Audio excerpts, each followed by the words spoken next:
Neat ప్రశ్నాపత్రం leak కేసులో master మైండ్ను arrest చేశారు Rajasthan special team.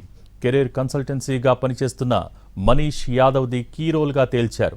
అతడితో సహా మొత్తం 15 మందిని అదుపులోకి తీసుకున్నారు. ముందుగా మహారాష్ట్ర నాసిక్లో నీట్ క్వశ్చన్ పేపర్ను డూప్లికేట్ చేసినట్టు గుర్తించారు. అక్కడి నుంచి హర్యానాకు పంపినట్టు నిర్ధారించారు. హర్యానాలో 5 సెట్లుగా మార్చి రాజస్థాన్, ఉత్తరాఖండ్, కేరళకు పంపినట్టు చెప్తున్నారు. ఈ నెల 1-2 మధ్య గెస్ పేపర్ పేరుతో వాట్సాప్, టెలిగ్రామ్ గ్రూపుల్లో షేర్ చేశారని, ఒక్కో విద్యార్థి నుంచి 30,000 నుంచి 2 లక్షల రూపాయల వరకు వసూలు చేసినట్టు నిర్ధారించారు. రాజస్థాన్ సికార్లో పరీక్షకు 42 గంటల ముందే క్వశ్చన్ పేపర్ లీక్ అయినట్టుగా చెప్తున్నారు అధికారులు.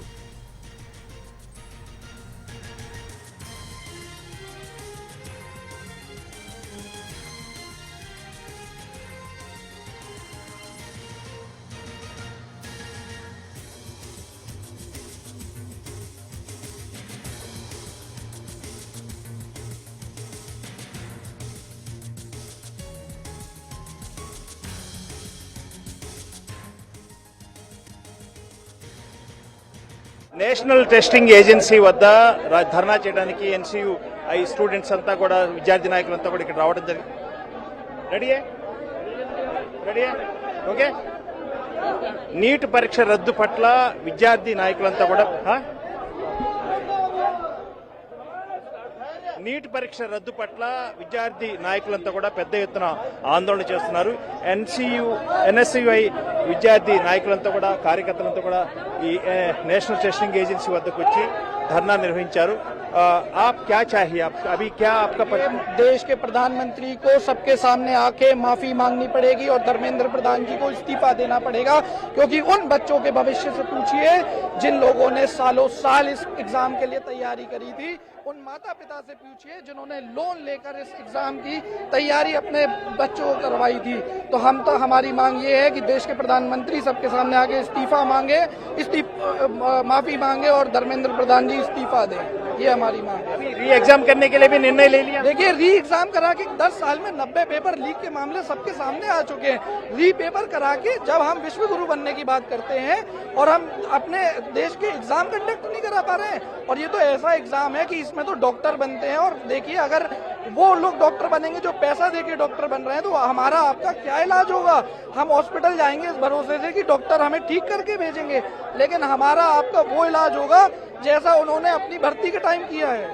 अच्छा, इसको परिष्कार करने के लिए कुछ कोशिश कर रहे हैं। फीस का वापस देने के लिए निर्णय ले लिया।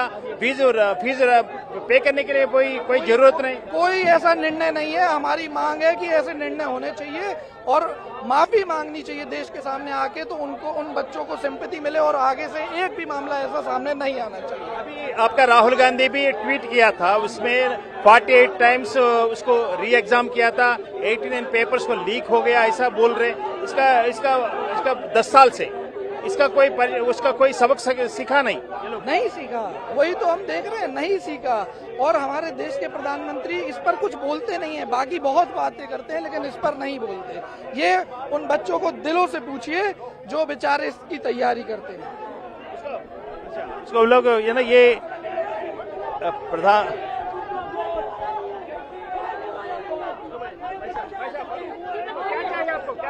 देखिए, एनटीए बैन होना चाहिए, देश से एनटीए को बैन करना चाहिए और आम छात्र के साथ न्याय होना चाहिए।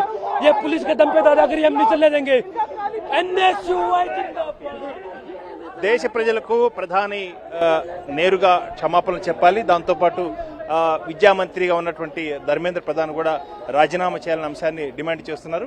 ఇది చాలా సందర్భాల్లో ఈ డిమాండ్స్ చేసినప్పటికీ కూడా ఏమాత్రం కూడా గుణపాఠాలు నేర్చుకోలేదు. ప్రభుత్వం దీనికి స్పందించాలి, దీనికి తగిన మూల్యం చెల్లించాలి, వెంటనే రాజీనామా చేయాలి.